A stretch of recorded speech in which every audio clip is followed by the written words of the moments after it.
The late afternoon draped the countryside in a soft, golden hue, as if the sun itself, weary from a long day, longed to lull itself to sleep in the last breeze of autumn. At the edge of the forest, a small wooden cabin sat peacefully between the open meadow and rows of ancient oak trees, shedding their leaves one by one. Inside, Rachel, Ella's mother, had just returned from a long night shift at the hospital.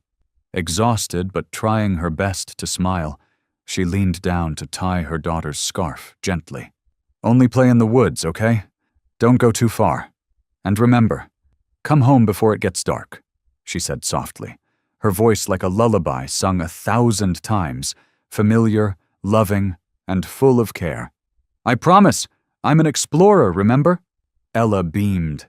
Her wide smile was made even more charming by the missing front tooth. With her mother's blessing, Ella set off, carrying a tiny backpack that held a plastic magnifying glass, a juice box, a granola bar, and a worn pink sketchbook. She had a simple but grand dream. Today, she would find a heart-shaped stone, just like in the fairy tales. She skipped along the forest path, her feet crunching through thick carpets of leaves, the sound beneath her like a gentle whisper from the earth. The wind played with her dark brown hair, carrying the damp scent of soil, rotting wood, and the fading perfume of wildflowers. Ella saltó desde roca a raíz de árbol, imaginándose una arqueóloga en una búsqueda de tesoros perdidos desde hace mucho tiempo. The whole forest seemed to transform into a magical world that belonged only to her. But in the middle of those sweet, innocent imaginings, a real sound broke through. Faint at first, like a broken breath lost in the breeze, but enough to make her stop. A whimper or a cry? Ella stood still, listening. There it was again. Closer. Weaker. Someone, or something, was hurt.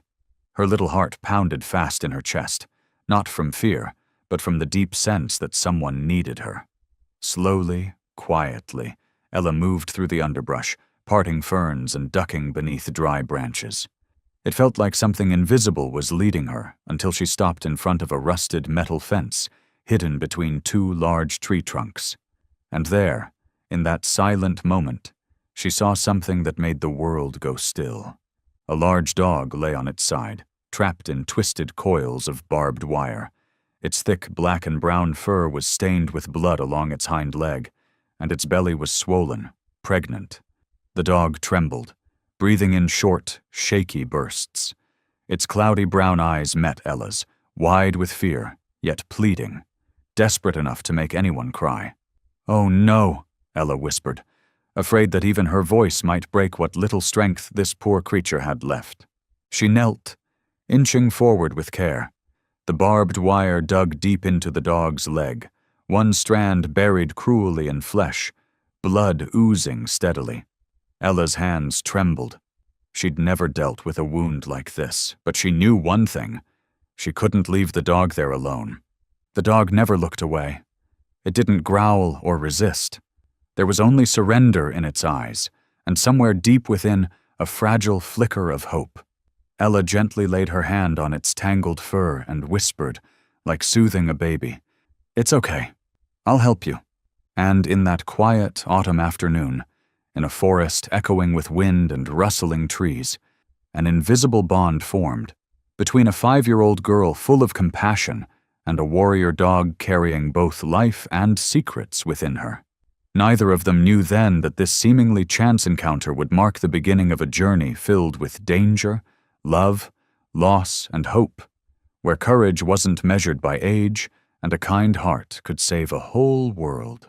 Deep in the silent forest, where only the wind hissed through bare branches and the scent of blood lingered among fallen leaves, Ella kept working.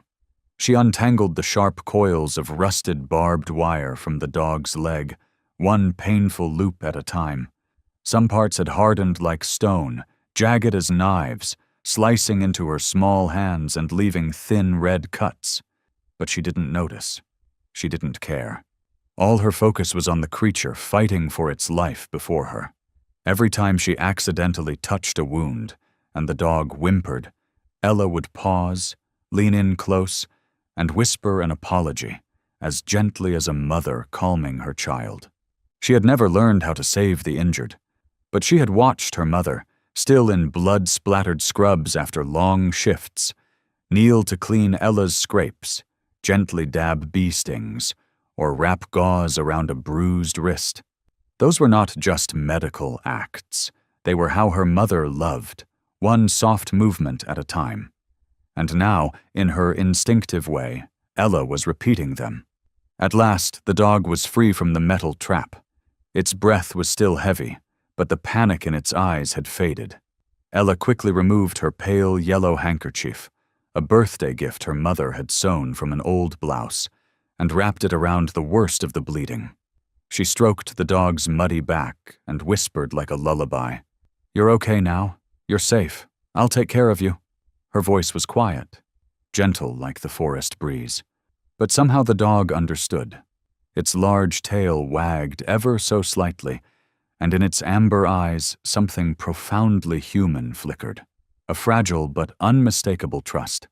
Ella no sabía por qué aquellos ojos le hacían sentir tan extraña dentro. There was something different about this dog. It wasn't like the neighbor's poodles or the farm puppies she'd played with. This dog didn't just endure pain. It scanned the forest, alert to every sound, every movement. It didn't bark or shiver in panic. Instead, it stayed calm, almost too calm, like it had survived horrors worse than any wound. Her heart sank. No ordinary dog would act like this. No ordinary dog would wear such a thick leather collar with a scratched-out name tag, as if someone had tried to erase its identity. No ordinary dog would have those deep, seasoned eyes. No ordinary dog would be pregnant and alone in the woods, crying like it was calling for someone it had once followed with absolute loyalty. "You're a warrior, aren't you?" Ella susurró. "A hero." She looked around, then gently took the dog's heavy paw in her hand. "I'll call you Hero, because you've earned it, and because you fought to survive." Hero didn't resist, just let out a soft breath and left its paw in her palm. After wrapping the wounds as best she could, Ella slowly helped Hero out of the fence and led her toward the old shed at the edge of their backyard, once her father's tool house before he left. Dusty but dry and warmer than the forest night, it would be their sanctuary. Ella brought out an old blanket, filled a bowl with water, and pulled a forgotten crust of bread from her pocket. Hero ate carefully, as if still unsure, but every time Ella came close, she would nuzzle her hand, gently, like saying, "I know you're a friend." What Ella didn't know was that beyond the trees, a shadow was watching. A man in a long black coat stood still among the oaks, holding a signal tracker, his eyes cold and sharp. Mr. Black, once a ghost in the service of nameless powers, was following the faint pulses of a military chip buried deep beneath Hero's skin. What he hunted wasn't a dog, but the secret it carried. A secret that could destroy $1 billion arms deal and expose dangerous figures in high places. But what he found instead was a little girl with tangled hair, kneeling beside the dog, whispering in the gentlest voice he had ever heard. And that changed everything. Inside the old shed, Ella tucked the blanket over Hero's body. She laid her hand on its belly, where tiny movements stirred beneath the skin, and whispered, "It's okay, babies. We'll protect your mom. We'll be heroes together." As she rested her head beside Hero's, and the dog placed her muzzle protectively across the girl's back, the night outside shifted. Neither of them knew yet that beyond the peaceful forest, a chase had begun, and their lives, both the girls and the dog's, would never be the same again. The next morning, as the first rays of sunlight filtered through the tiny window of the worn-down wooden shed, Ella woke up to the warm breath brushing softly against her cheek. Hero was still lying beside her, eyes half open, ears perked up, always listening, always alert, like a habit it couldn't unlearn. Ella se frotó los ojos y suavemente corrió su mano a lo largo de la espalda del perro. That's when she noticed something the dim light of the previous night had hidden: the thick, dark brown collar around Hero's neck. It was worn, but incredibly sturdy, hand-stitched from the kind of flexible leather used in military gear, and it looked like it had accompanied Hero through countless long journeys. Curious, Ella traced her fingers along the collar's edge. On the inside, she felt a tiny seam, expertly sewn, almost invisible unless you touched it. With her small, patient fingers, she carefully peeled it open. Her heart skipped a beat when she found a thin metal sliver inside, no bigger than a shirt button. It was a chip, not the kind used for regular pets, but a specialized data or tracking device, engraved with microscopic laser markings, SK9-M457-GS. Ella didn't know what the code meant, but she knew one thing for sure. No ordinary dog would be wearing something like this. On the outside of the collar, the nameplate had been viciously scratched out as if someone had taken something sharp and tried to erase every last letter. Only a few blurred lines remained, not enough to read a name or number, but enough to feel that this had once been an identification tag. It reminded Ella of the one her mother wore at the hospital, except this tag wasn't meant for a person.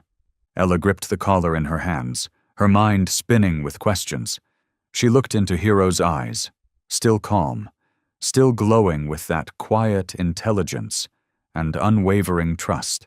Something unfamiliar stirred in her chest, the feeling that she was holding something incredibly important, something someone had tried very hard to hide or destroy. Elsewhere, not far from the forest, Mr. Black stared at the flickering signal on his tablet with a furrowed brow. The transmission from Hero's device had weakened, scrambled by terrain, or deliberately blocked. His lips curled into a crooked smile that didn't touch his eyes. He turned to the towering, bald man beside him, his partner wearing a headset, and growled, "The dog's still alive. Worse, someone's keeping it." He didn't need to say more. They both knew. If the chip was discovered, if the data inside it was decrypted and made public, everything, the weapons trafficking network, the internal cleansing plan, would collapse. And now, a dog, a creature they thought disposable, had become the greatest threat to the people pulling strings from the shadows. Back in the shed, Ella quietly folded the chip back into the hidden seam of the collar and tied it up just as it had been. She didn't understand everything she was holding, but the feeling from the night before hadn't changed. Hero wasn't just a pregnant dog in need of help. She was someone with a past, a silent soldier, a living witness to something far bigger than either of them. Ella placed her palm gently on Hero's head, feeling the slow, steady pulse beneath her hand, and in a voice unusually solemn for a child her age, she whispered, "Don't worry, Hero. This chip, your secret, it's safe. I promise." Hero leaned forward and licked her hand, not the way animals greet strangers, but more like a quiet salute, a warrior's gesture of trust. She was no longer just a dog on the run. She was a soldier placing her fate in the hands of a 5-year-old girl, the only one brave enough to stay while the rest of the world tried to erase her existence. Just hours after Ella had carefully tucked the chip back inside Hero's collar and quietly returned home before her mother woke up, something in the forest behind the house began to shift.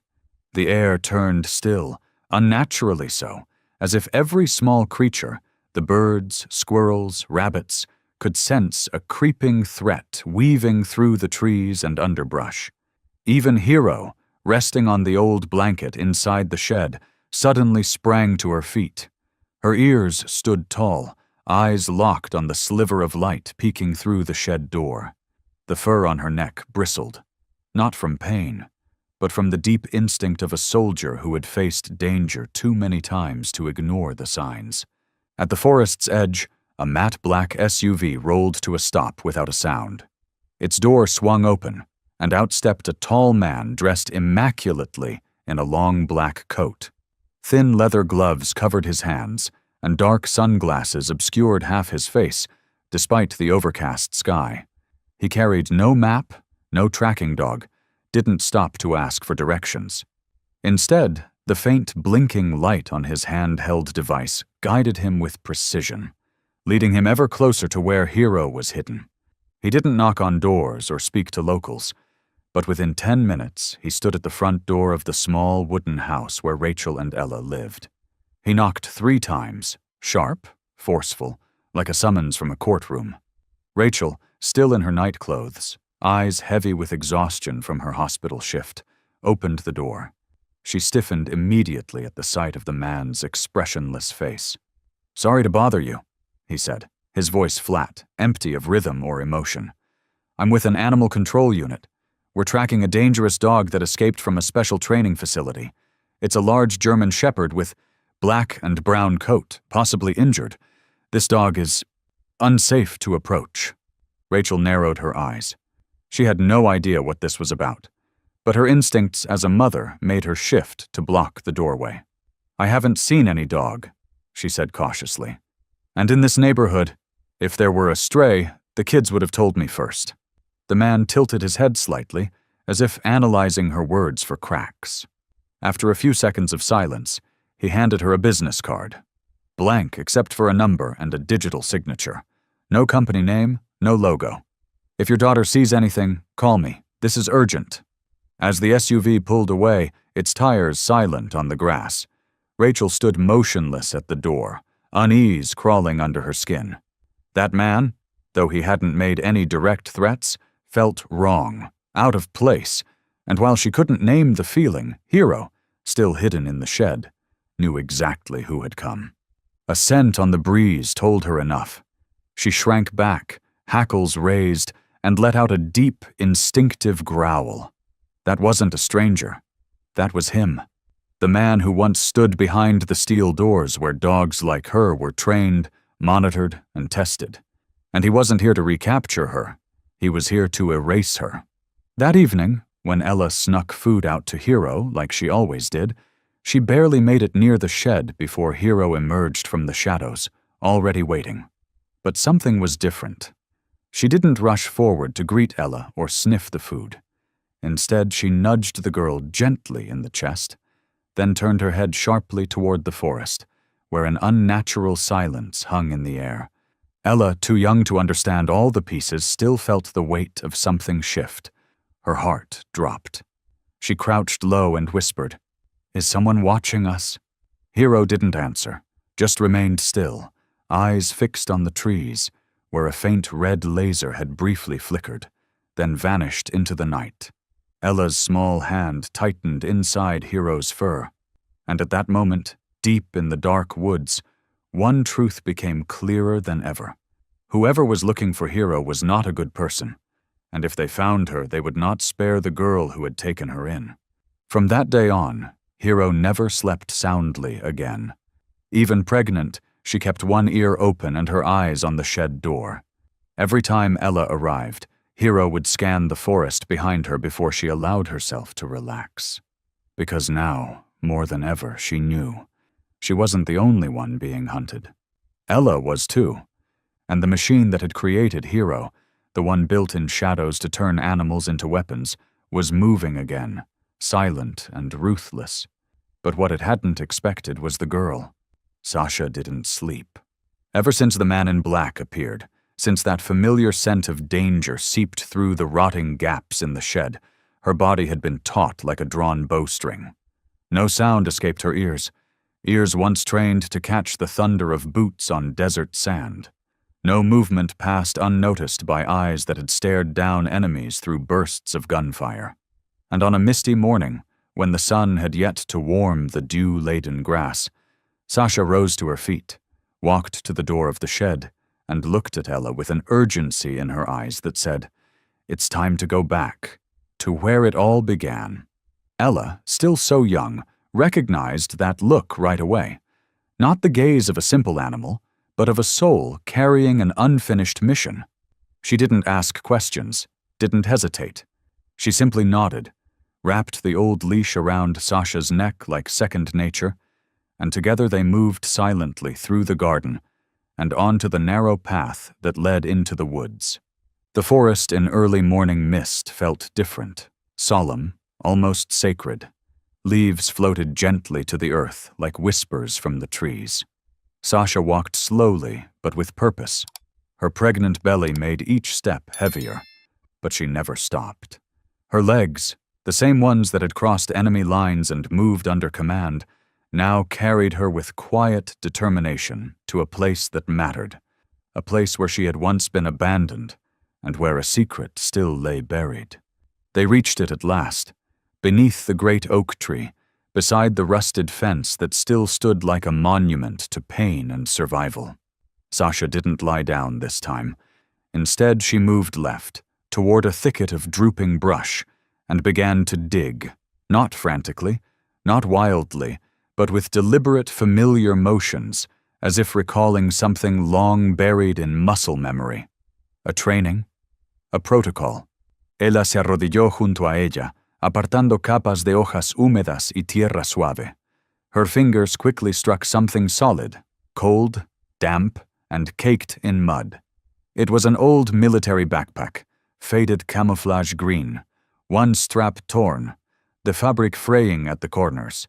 Ella la arrastró libre desde el suelo, su corazón latiendo con un sentimiento que no podía nombrar. Inside was a frozen moment from another life, a weathered photograph nestled among soaked cloth and crumpled papers. In it, a tall man in uniform knelt under a blazing sun, his face sharp but kind, arms wrapped around a proud German shepherd.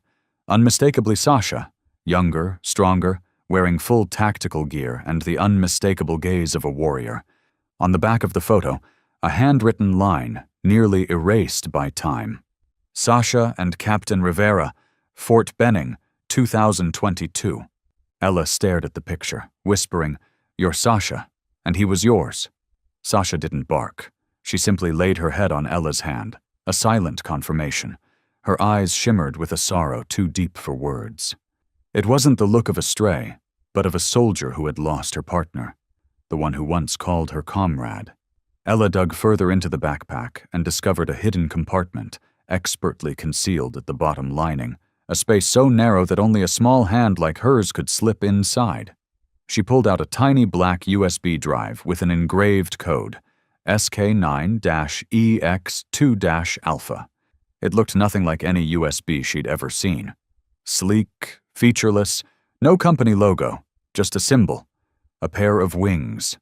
The kind her mom once said appeared only on classified military documents. Miles away, in an abandoned warehouse disguised with tarps and wild grass, Mr. Black stared at his screen. A new blip had just appeared on the map, a brief movement, a pulse from the signal he'd been chasing for weeks. "No," he muttered. The girl found it. He barked into his earpiece. "Activate thermal scan. Increase personnel. Lock down the perimeter.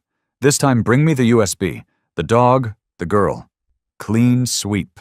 He didn't have to explain further. His team knew exactly what that meant. No room for error. No room for mercy. Back in the woods, Ella slipped the USB into her coat pocket along with the photo. To her, it wasn't just a keepsake. It was proof of something big, something someone out there wanted buried. "I don't know what this is, Sasha," she whispered, helping her to her feet. "But if they're scared enough to come after you, then it has to matter more than anything I've ever known."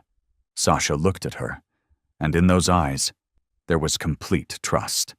In a world of adults clouded by power and deception, of truths buried under silence, a forgotten dog and a 5-year-old girl with a brave heart were now walking side by side into a quiet war, a war for what's right. And far behind them, where shadows tangled into a thick black canopy, a thermal scope was lowered. "They're on the move," came the voice through the earpiece. Mr. Black's reply was cold, final. "Good. Let them lead us to where it's hidden. And when the girl bends down, we end it."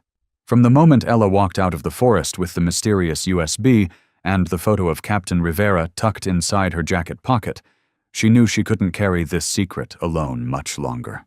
Sasha, now with a real name, a past, and a buried truth the world had tried to erase, was carrying something far too big for a 5-year-old to handle on her own. But Ella wasn't alone. Only one name echoed clearly in her mind. Tyler, her 12-year-old cousin, obsessed with computers, and the only person who had ever brought her mom's old laptop back to life after 3 years of coma. If anyone could help her unlock that strange USB without adults finding out, it was Tyler. She waited until Saturday, when her mom agreed to drive them to her aunt's house in the neighboring town, where Tyler lived with his family. On the way, Ella held her small backpack tightly to her chest. Inside, hidden away, was the USB, the chip she'd removed from Sasha's collar, and the photo, now flattened between cardboard to keep it from tearing. She didn't say much, mumbling only, "I want to learn computers like Tyler." Rachel smiled, thinking her daughter was finally growing out of tree sticks and the forest behind their house. Tyler greeted Ella with the typical indifference of a kid raised on screens.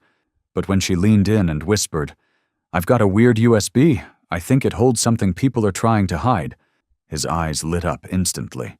They snuck into his room, locked the door, pulled the curtains shut, and placed the USB on his desk like a freshly uncovered treasure. Tyler plugged it into his laptop, eyes scanning every line of code that flickered on the screen. At first, the files were encrypted with a system even Tyler had to admit. This wasn't made for civilians. After a tense few minutes, using decryption software he'd pieced together from underground hacker forums, the first file opened, and the U.S. military K-9 unit logo flashed on the screen. A datasheet followed, detailing Sasha's profile. Codename SK9-M457-GS. Classification Specialized Combat K-9, trained in scent detection of weapons and classified materials. Assigned unit, Fort Benning. Handler, Captain James Rivera. Ella and Tyler exchanged stunned looks as more files began to auto-unpack, including a series of video clips taken from a camera mounted on Sasha during both training and live operations. In one, Sasha sniffed out cargo labeled humanitarian supplies, but inside were grenades and hidden automatic weapons. In another clip, Captain Rivera stood in a military outpost, speaking tensely to someone off-camera. "If I disappear, it means they've found out. The girl knows the way. Let Sasha lead." Then, without warning, the data switched to an audio file, a brief but chilling conversation between two unidentified male voices. "They can't be allowed to know. Take care of the dog, and Rivera." The final sentence hit like a bullet. The room went still.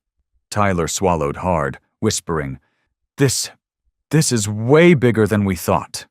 Ella clenched her fists. A deep, wordless anger welled up in her chest. Captain Rivera had been killed because of this truth. Sasha had run, pregnant, injured, carrying the last piece of it. And now, men like Mr. Black, men who would erase dogs and people to protect their secrets, were coming to take everything back. She looked at Tyler with eyes far more determined than her age would suggest. "We can't let them get it. Can you hide the files?" Tyler nodded. He began backing up everything onto multiple drives, encrypting them with his own system, then splitting the files into separate pieces to avoid detection. While he worked, Ella took out the chip she'd removed from Sasha's collar and handed it to him. Tyler examined it, carefully opening the metal shell. Inside was a specialized data module, capable of wirelessly syncing to secure military networks. Another puzzle piece in the web of buried truth. But then, the room lights flickered. Once. Quick. Like a warning. Tyler froze, eyes darting to his screen as a strange signal pulsed on his network monitor. "Unauthorized access," he muttered. "Someone's pinging the Wi-Fi." His heart pounded. "They know we opened it." Ella's breath caught. Her spine tingled with dread. Sasha had been right. The danger was closer than ever. And this time, it wasn't just coming for a pregnant dog. It was coming for the kids who dared to unlock secrets the adults had buried deep. From the moment Tyler's room lights flickered and the system flagged an unauthorized network scan, Ella knew time was running thinner by the minute. Every move now had to be calculated. That same afternoon, she left Tyler's house, carrying the fragmented, encrypted copies of the data he had created. stored on 3 separate USB drives. One was hidden inside her stuffed bear's hem, another tucked into a hole in her worn-out shoe, and the most important one, the original, was once again concealed beneath Sasha's collar, where it had all begun. Still, even with every precaution taken, Ella couldn't shake the feeling that she was missing something, a piece of the puzzle only someone who had seen war, who understood the language of soldiers and the look in Sasha's eyes, could recognize. The next morning, while Rachel was busy with an online meeting, Ella rang the doorbell next door, the home of Mrs. Wilson, their elderly neighbor who often shared cookies and told nostalgic stories from her time as a military nurse.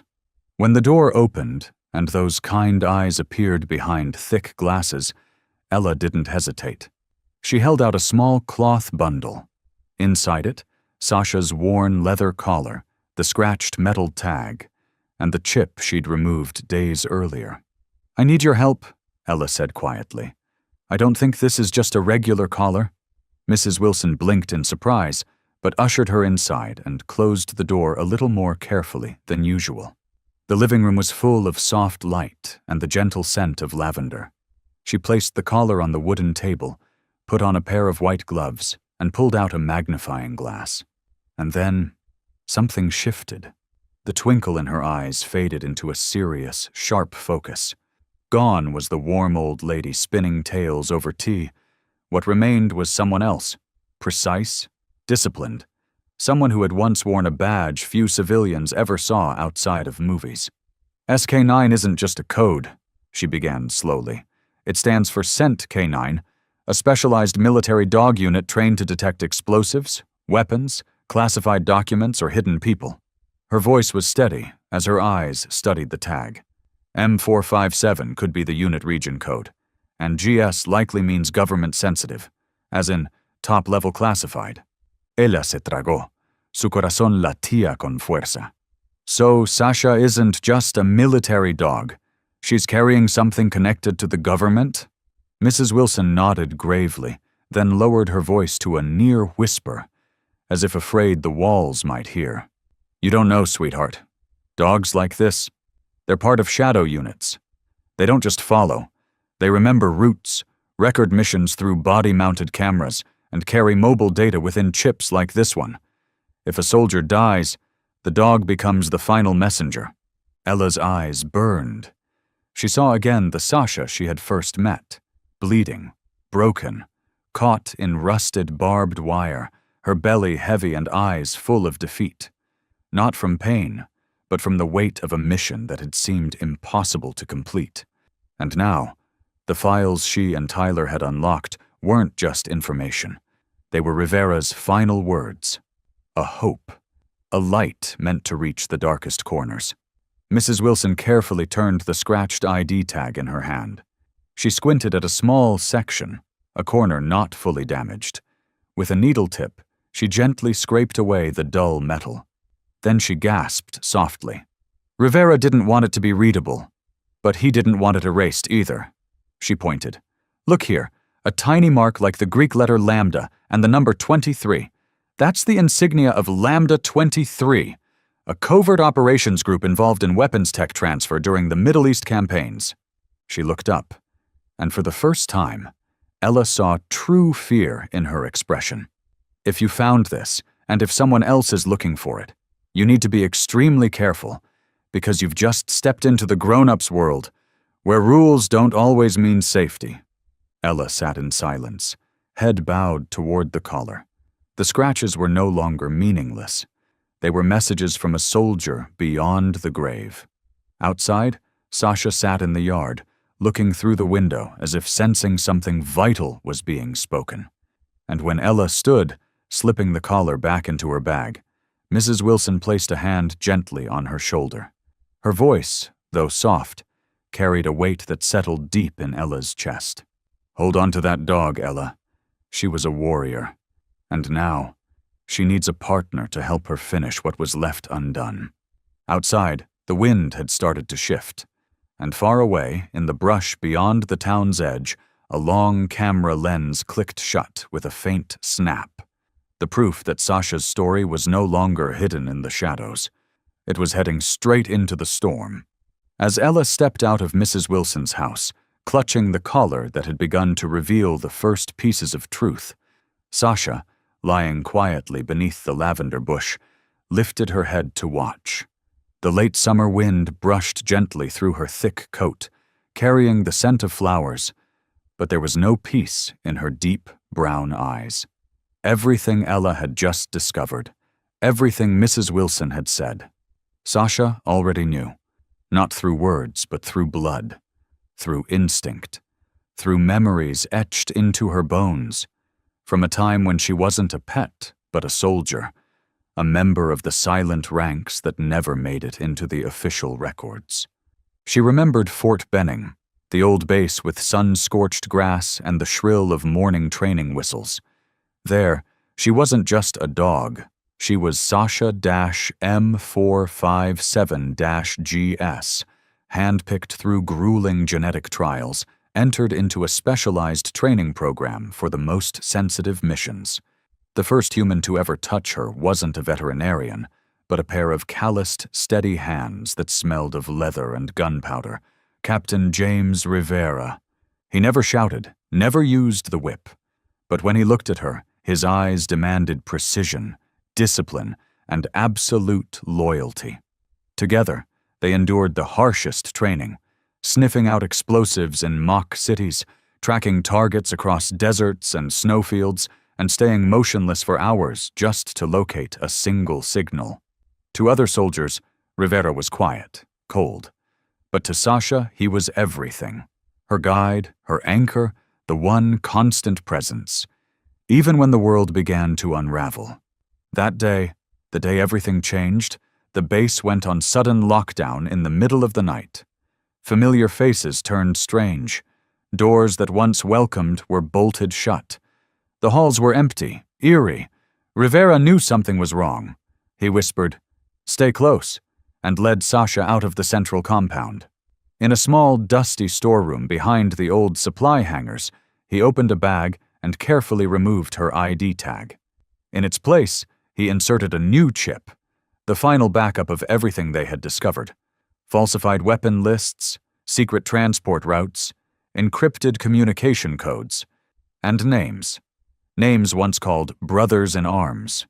He sat in front of her, eyes heavy with exhaustion, the kind born not just of sleepless nights, but months of watching his country rot from the inside. He placed a hand gently on her head, and in a voice that barely rose above a breath, he gave what felt like a final command. "If I don't come back, take this.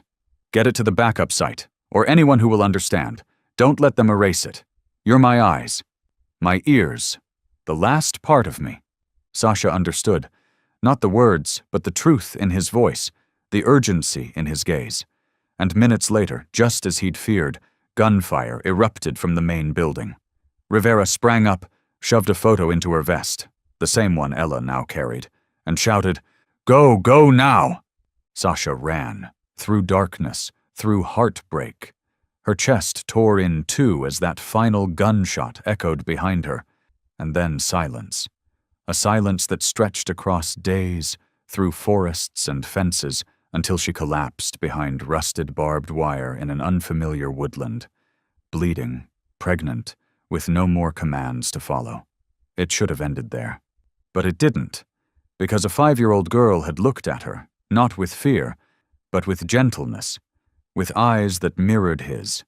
Now, as the wind brushed Ella's cheek, Sasha watched her still, and deep inside, beneath layers of pain and instinct, something remained untouched, the oath she had made in the bloodline of soldiers: protect the truth, no matter the cost.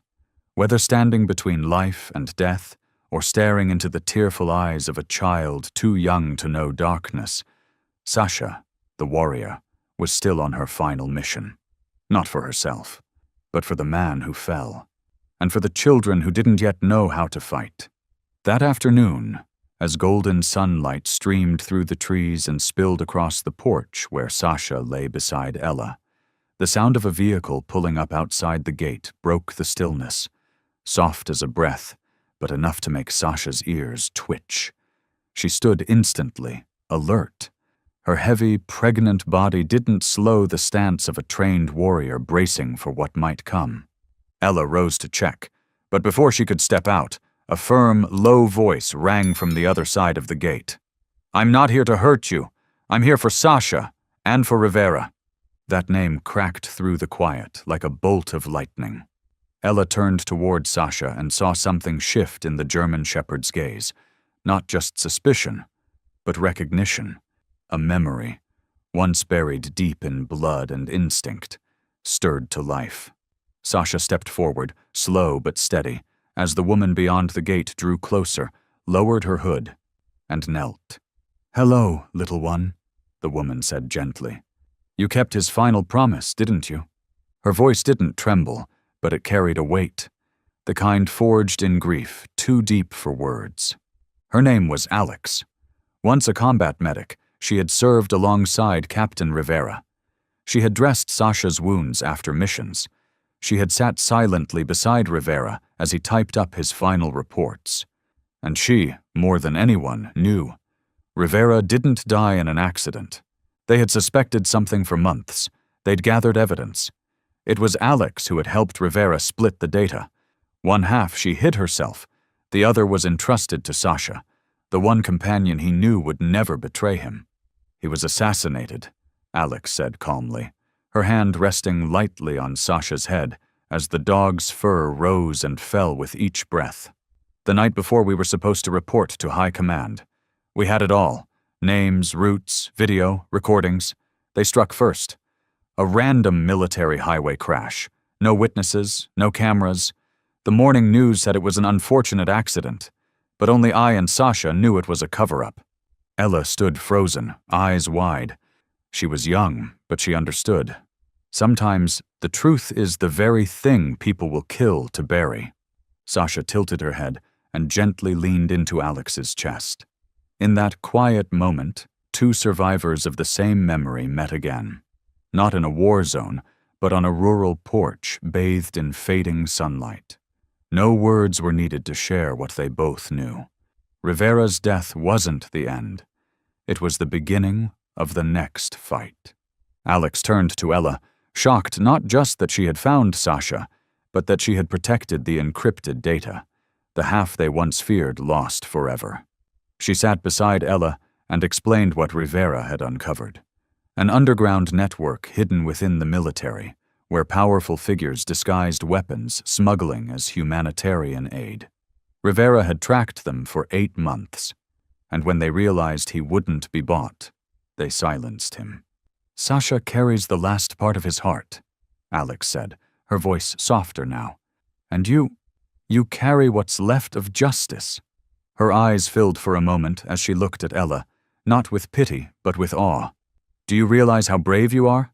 Ella no respondio.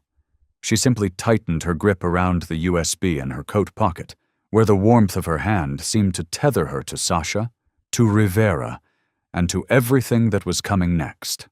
Alex lowered her voice. "They've already traced the signal. I got here just ahead of them. We don't have much time.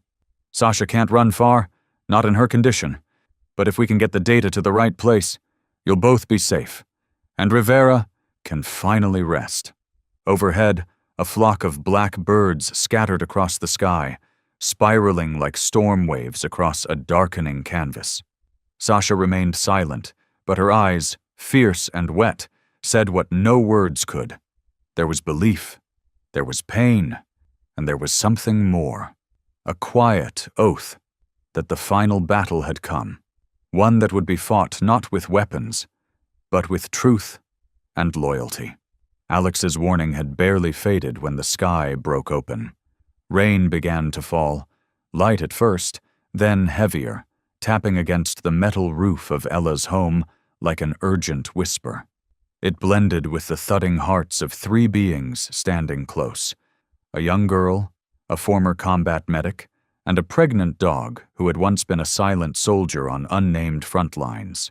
In that moment, it felt like the universe was shifting, as if the storm itself had been summoned by the weight of the truth they carried. From down the road, headlights sliced through the rain, blinding against the darkness. A matte black SUV rolled to a stop without a sound. Its doors remained shut, but both Sasha and Alex had already sensed the danger. The metallic tang of gun oil, the sharp scent of death, familiar, undeniable. Sasha growled low, not out of fear, but reflex. Her body stiffened, ears pointed forward, eyes locked onto the darkened road. Without needing to speak, her message was clear. He's here. Ella no pregunto. She knew.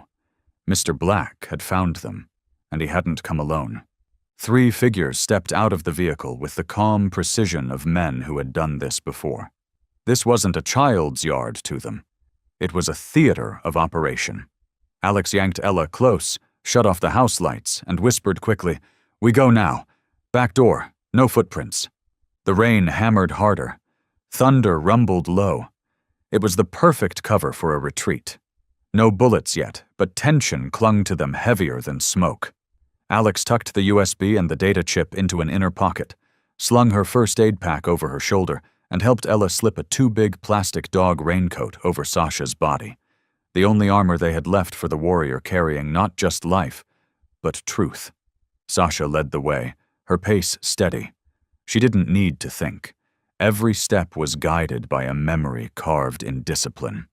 The trails behind Ella's house, once part of childhood adventures, were embedded deep within Sasha's training. Rivera had walked them with her, had taught her every route, every blind corner. He had prepared her for this.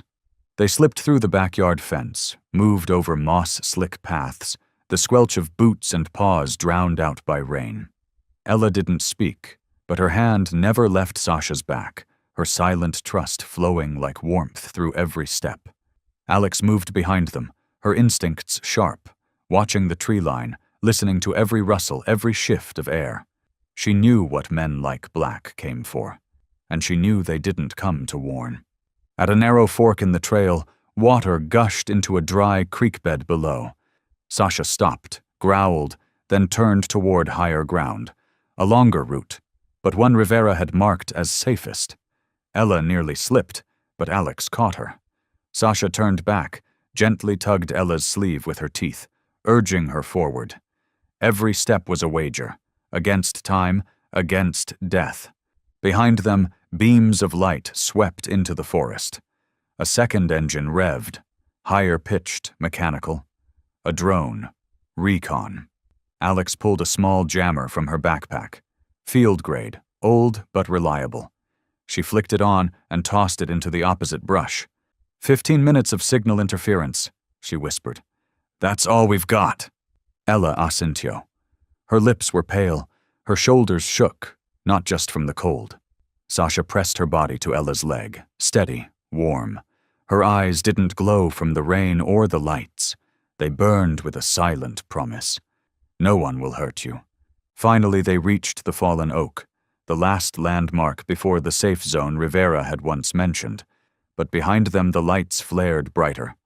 A voice, sharp and commanding, cracked through the trees. "Stop! You can't run forever!" Ella turned her head just as a red glint flickered through the trees, the laser of a thermal scope. But before it could lock on, Sasha moved. She stepped between Ella and the light. Her body tensed, her gaze steady, sending a message into the dark. "You'll go through me first." The night continued to swallow them whole.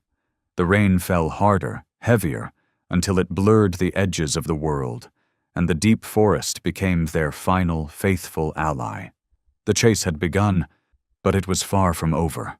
And while the hunters believed they were pursuing 3 fragile runaways, they had no idea that in the heart of the darkness, it was a pregnant warrior leading the way, carrying not just life, but the one truth they feared more than anything else: justice. The rain grew heavier, each drop sharp as needles, piercing through the forest canopy and slapping the mud below. It mixed with the quickened breaths of 3 figures hiding deep within the wild. A soldier turned fugitive, a 5-year-old girl with a heart far braver than her age, and a dog carrying not just unborn lives, but a past heavy with silence and sacrifice. They had just crossed the last rocky edge into the heart of the forest Rivera once marked on a secret map when Sasha stopped suddenly in the middle of a soggy clearing. Her legs trembled. Her back arched instinctively. A low, guttural sound escaped her throat, not fear, but a signal. It was time. The puppies were coming. Ella dropped to her knees beside her, her tiny hands gripping Sasha's back, wide eyes darting toward Alex, who was still scanning the terrain ahead. "Alex!" she cried out, her voice cracking through the howling wind. "She can't go any further. She's going to give birth." Alex spun around. The tension in her face shifted in an instant, not to panic, but to surgical urgency. She raced to Sasha's side, knees sinking into the wet earth. Her voice, calm but firm, took over the moment. "Sasha, listen to me. We're doing this here, right now, in the rain, in the woods. But you're not alone. We're with you." She opened her backpack and moved with the precision of someone who had once worked under mortar fire. A thermal blanket, a sterilized blade, clean towels, gauze, everything left of a field medic's kit. Sasha collapsed onto the soaked leaves, her sides heaving, eyes squeezed shut for seconds before opening again. Still sharp, still alert, still the same fire she had carried through battlefields with Rivera. But this time, she wasn't fighting for a mission. She was fighting as a mother. Ella sat beside her, shivering but unwavering. Her tiny hand pressed gently to Sasha's belly, as if to lend her strength. "You've got this, hero. I'm right here," she whispered into Sasha's ear, her voice breaking but her tears refusing to fall, like she knew Sasha couldn't see her cry right now, not when she needed courage the most. A bolt of lightning split the sky, illuminating the forest in blinding white. For a heartbeat, it was day. In that flash, Alex saw the first trace of blood. She leaned in, pressing her ear to Sasha's belly, checking the heartbeat, and nodded, breath caught between worry and hope. "Heartbeat's strong. They're ready, fast. It's going to be fast." Then came the first scream, not from a child, but from Sasha, her body convulsing as the contractions hit. Her back legs twitched with the effort. Ella gasped, but Alex caught her hand firmly, eyes locked on what was happening. "Look," she whispered. In the chaos of mud, blood, and rain, a tiny figure slipped into the world, slick, silent, impossibly small. Alex caught the pup, wrapped it quickly in cloth, rubbed its chest to stimulate its breathing. A fragile squeak. Ella burst into sobs, not of fear, but wonder. "The first one," she whispered, holding the newborn pup against her chest under Alex's direction, swaddling it close with a towel to share her warmth. Sasha barely had time to breathe before the second wave of pain hit. This one harder, deeper. Alex caught the second pup, a female, smaller, but wriggling immediately after birth. Sasha's eyes met her puppy's for the first time, shimmering like dew on a cold leaf. In them wasn't the emptiness of a trained dog. It was the softness of a mother who knew her babies were safe in a world still full of danger. The third arrived beneath the crack of another lightning bolt, as if the sky itself refused to miss the moment. But this one was silent. Ella's heart clenched. She looked at Alex, terrified. Alex didn't speak. She acted. Years of frontline births and battlefield triage surged back. She massaged the pup's chest, blew air gently into its nostrils, stimulated its tiny limbs, 1 beat, 2 beats, and then at last a sound. Faint, but full of life. 3 lives. 3 sparks of warmth in a forest that had gone so cold. Sasha lay still now, her body beyond exhaustion, but her eyes watched the pups. She shifted just enough to curl around them, her breathing deep, steady. She had roared into this world as a soldier, and now completed her mission in a quiet breath of motherhood. Above, clouds still churned. The whir of drones still swept through the air, but beneath an old eucalyptus tree in the heart of the woods, a warrior had fulfilled her sacred role, not just as the bearer of truth, but as the giver of life. Ella cradled the sleeping pup against her chest, her eyes never leaving Sasha. "You're a hero, hero," she whispered. "And these three, they're your reward. They're what's left of Rivera. And they're hope." Under the rain-soaked canopy of the deep forest, amidst Sasha's labored breaths after giving birth and the unrelenting downpour that battered the earth, Ella sat beside a bundle of towels wrapped tightly around the three newborn puppies, her small arms clutching each soft body as they trembled from the cold. Alex stood guard, her eyes fixed on the darkness ahead, at the forest's edge where every sound could be the start of a nightmare. They thought they'd escaped, thought they'd earned a moment of peace after a storm-racked night of birth. But instincts honed in, war didn't allow Alex to believe in silence that lasted too long. And just as her gut had warned, it happened. A sound, soft, deliberate, emerged from the old trail. It wasn't an animal, nor the wind brushing leaves. It was the unmistakable rhythm of footsteps. Human, measured, familiar. Sasha tensed, her ears flattening, her teeth bared in a low, exhausted growl. She couldn't rise as she once would have. Her body weakened from labor and blood loss, but her eyes stayed fierce, locked on the shadows, as if willing them to reveal the threat. Alex stepped in front of Ella, pulling a survival knife from her jacket and signaling for silence. But it was already too late. A tall figure stepped from behind a massive tree, his stride calm, confident, like a man certain of what he'd find. Through the veil of rain and dim light, Mr. Black's face came into view, cold as steel, devoid of expression, and laced with quiet malice. In his hand, a silenced pistol. Not to intimidate, but to end. His eyes scanned past Alex and then landed on Ella, huddled around the puppies, on Sasha, panting, bleeding. "The dog," he said, his voice low, steady, a death sentence wrapped in syllables. "Give her to me, or the girl dies first." Ella si congelò. She couldn't speak. She could only tighten her grip on the towel, on the fragile lives within it. Alex stepped forward, blade raised but voice level. "You don't get to decide who lives or dies, Black.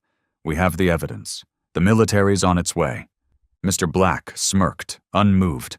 "The military won't protect you, and trust me, I've cleaned up worse messes than this." He raised the gun, pointing it directly at Ella. The girl recoiled, eyes wide, a scream stuck in her throat. Time stopped. One wrong move, one wrong word, and everything would be over. Then, without warning, the forest exploded into motion. Sasha surged forward. No one could explain how. No one could stop her. From a body broken by labor, drained by blood, she rose like a final arrow from a shattered bow. Her legs trembled, blood poured freely. But her eyes, those eyes, held the fire of a soul that had once charged through war zones, now burning for the child who had given her reason to live again. No one moved. No one could. A single gunshot shattered the silence. It wasn't loud, but it tore through the heart like a scream. Sasha collapsed directly in front of Ella, taking the bullet with her body. Blood sprayed, staining Alex's coat, soaking the towel cradling the newborns, and covering Ella's trembling hands. Hands that had never known sacrifice until now. "No!" Alex's scream rang out, raw and shattered. She lunged forward, shoving Ella and the puppies into the bushes behind her, forcing them to run. She stayed behind, blade still raised, body in between. Mr. Black stumbled back, surprised, fired again, but missed. Because Sasha, even as she lay dying, let out one final growl, not of pain, but of protection. Ella ran, through roots, through mud, through a storm of tears and rain. The gunshots echoed behind her, but she didn't look back. Because she knew. Sasha didn't stay behind because she couldn't live. She stayed because she had already chosen what to give her life for. And in that moment, amid rain, wind, and the dying growl of a warrior, a quiet legend was born. Not with medals, not with ceremonies, but with blood, loyalty, and a love that needed no words. Sasha, the soldier in a dog's skin, had truly become a hero. The storm had not passed. Rain poured from a sky as black as ink, thundering onto the ancient treetops, each rumble of thunder echoing through the forest like a warning from the heavens. But Ella didn't stop. Hidden beneath a raincoat far too large for her small frame, she clutched the 3 newborn puppies, still blind, wrapped in a soaked cloth. Barefoot she stumbled through puddles, mud, and tangled roots, each step a battle against fear and the ache in her heart. She dared not look back. She didn't know what had become of Alex, nor whether Mr. Black was still chasing her or had turned back to dispose of Sasha like he had done with countless others. But deep within, Ella clung to a fragile hope that somehow Sasha was still alive. And indeed, on the muddy path she had just fled, Sasha remained, barely breathing, forcing one step after another. Blood from the bullet wound soaked her thick fur, mixing with the mud. But her warrior's nose never lost its way. The scent of newborn milk, the trace of soap in Ella's hair, the faint footprints filled with rainwater, all formed an invisible map guiding Sasha through the darkness. She couldn't bark or growl, and her body no longer had the strength it once held when she stood proudly on the front lines. But she was still a mother, and a mother does not abandon her young. Ella Sekayo. A root caught her ankle, sending her crashing into the mud. The cloth slipped from her grasp, and one of the puppies let out a weak cry, so soft it was nearly lost in the storm's howl. But to Ella, it was a blaring alarm. She scrambled to her knees, panic blinding her, reaching desperately for the pups, wiping mud from their tiny faces with her soaked sleeve, whispering apologies like a clumsy mother learning to cradle life for the first time. Rain whipped into her eyes, wind tangled her hair, but she held the puppies close to her chest and stood up again. Her legs trembled, but her heart had turned to steel. She could not fall, not when Sasha had already fallen for her. Behind her, through the thickening night, a 4-legged figure limped silently through the shadows. Sasha. She made no sound, revealed no presence, only crawled low through the underbrush, careful not to leave a trail Mr. Black could follow. She knew, even wounded, he was still hunting, and if he found Ella, all would be lost. The instincts of a trained K9 refused to let Sasha ignore the threat. She pressed forward, sharp eyes locked on the muddy traces left by the girl carrying hope in her arms. At last, Ella found a hollow beneath the thick branches of an old tree, where the leaves wove together into a natural canopy. She curled into the space, placing the puppies onto the last dry scrap of cloth she had. Shivering, she hugged herself tight, not just from cold, but from the hollow ache of loneliness. "Sasha," she whispered, praying the wind might carry the name to the ears of the one still crawling through the storm. And then, as if by a fragile miracle, there came a faint sound, harsh, labored breathing, but familiar. Ella's head shot up, eyes wide in the dark. A staggering shape emerged through the rain, slowly lowering with each step. And then, "Sasha!" the girl cried, racing from the shelter, falling to her knees beside her 4-legged friend, collapsing into the mud. Blood still flowed, but her eyes were open, defiant, alive, as if to say, "I found you." Ella wrapped her arms around Sasha's neck, burying her face in the drenched fur. Her tears burned against the freezing rain. "You made it. You're alive. You found us," she whispered, her voice breaking. Sasha let out a faint whine, not from pain, but as a gentle answer. She couldn't speak, but her eyes said everything. She would not leave them. That storm-soaked escape into the forest, which seemed like the final page of a hopeless story, became the most undeniable proof of a love that needed no words, the kind shared between a child and a 4-legged warrior. And in that moment, with Ella's head resting on Sasha's shoulder, the puppies asleep in her arms, while thunder still cracked and the world raged outside, something sacred was etched into memory. No matter the forest, the storm, or the evil they faced, where love leads, they will always find each other. The reunion under the rain-soaked tree hadn't even begun to settle in Ella's heart when another figure emerged from the mist. Alex, staggering from exhaustion, eyes lighting up as she saw the two beings she thought she had lost forever. No words were spoken at first. There was only the fierce embrace she gave Ella, and the tearful, knowing gaze she shared with Sasha, two soldiers bound by memories no one else could understand. Without hesitation, Alex picked up one puppy and motioned for Ella to hold the other two. She wrapped Sasha carefully in the last waterproof coat she had, mindful of the bleeding wound, and led them down an old trail she knew well, toward a long-abandoned ranger station hidden deep within the forest. Once a secret resting point for her team, it now offered their last chance at refuge. Concealed beneath thick pines, untouched by time, it had no electricity, no running water, but its walls were strong enough to hold back the dark for one more night. By the time they arrived, rain poured again in heavy sheets, thunder roaring like drums announcing a battle still ahead. Alex kicked open the wooden door, and as they stepped inside, time seemed to pause. The cabin was damp, cloaked in dust and cobwebs, but to them, it felt like the first breath of hope after an endless run.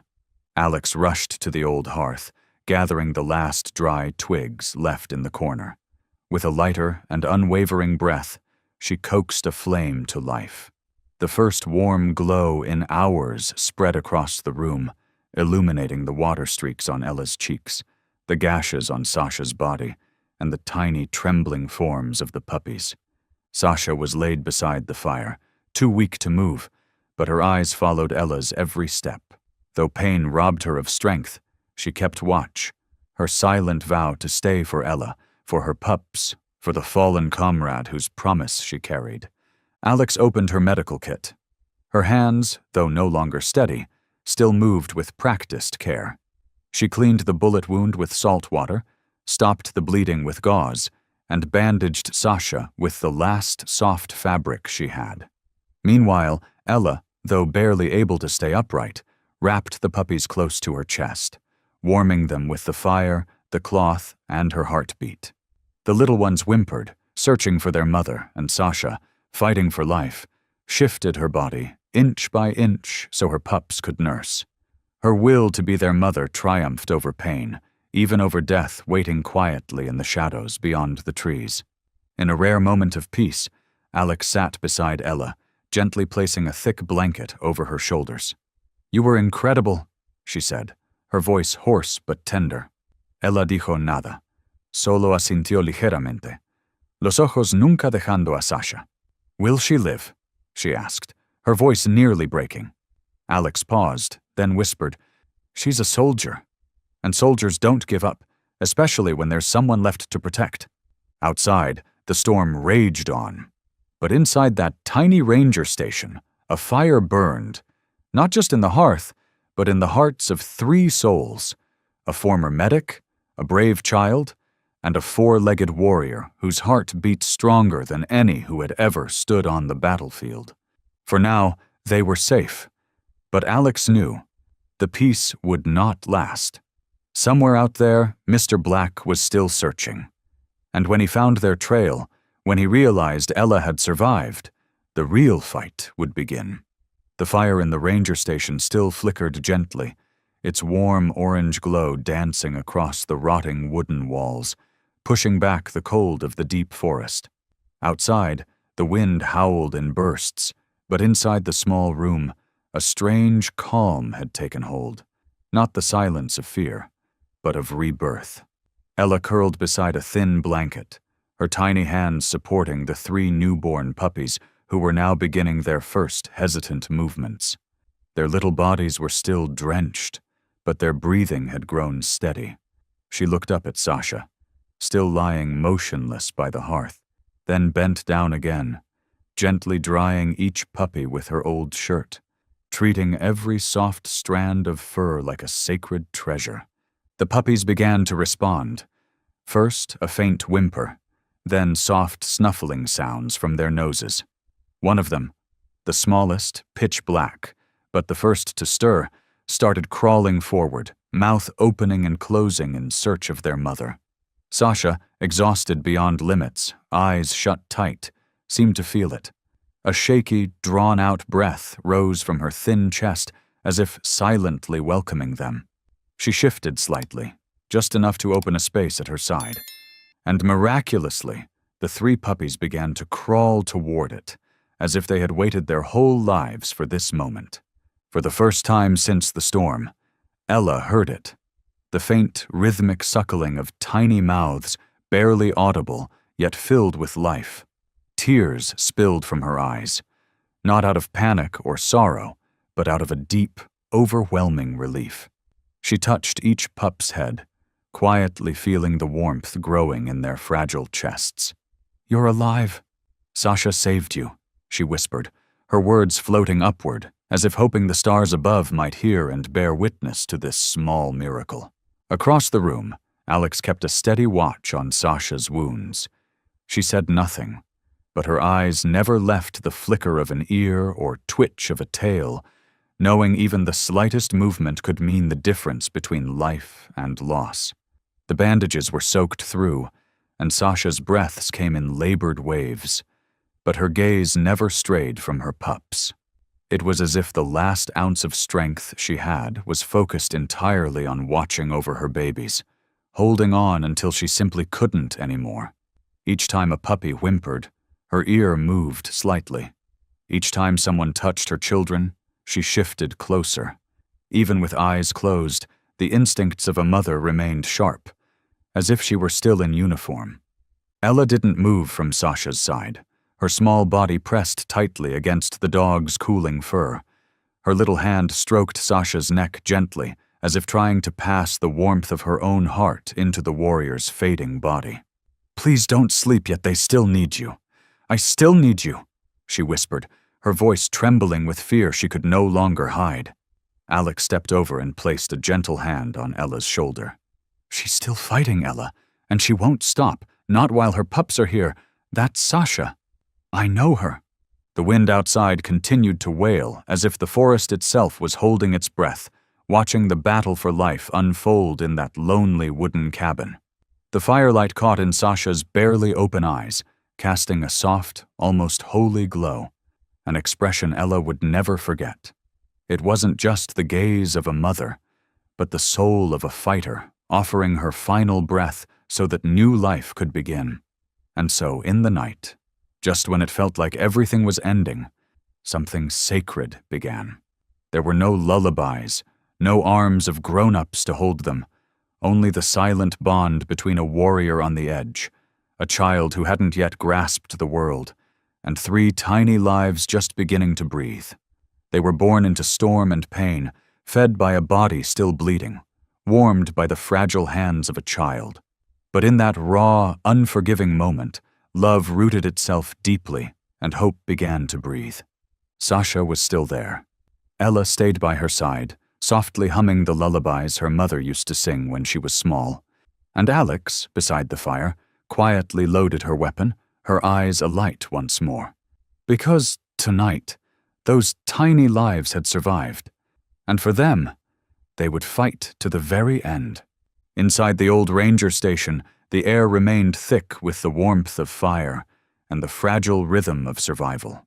Ella had drifted to sleep beside Sasha, still cradling the puppies in her arms, as if even in dreams she was guarding the small peace she had just won.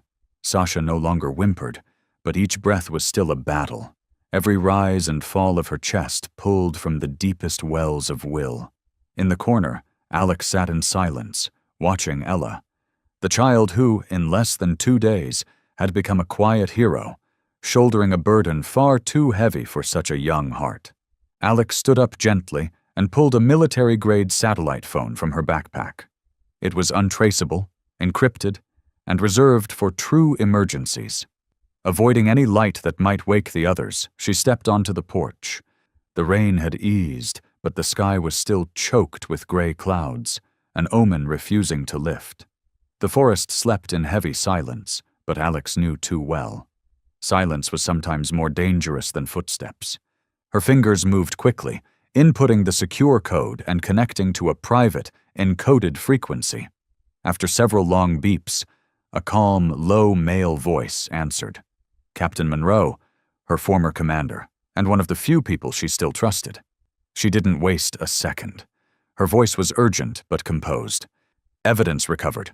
In hiding with K-9 unit, Sasha, seriously injured, minor present.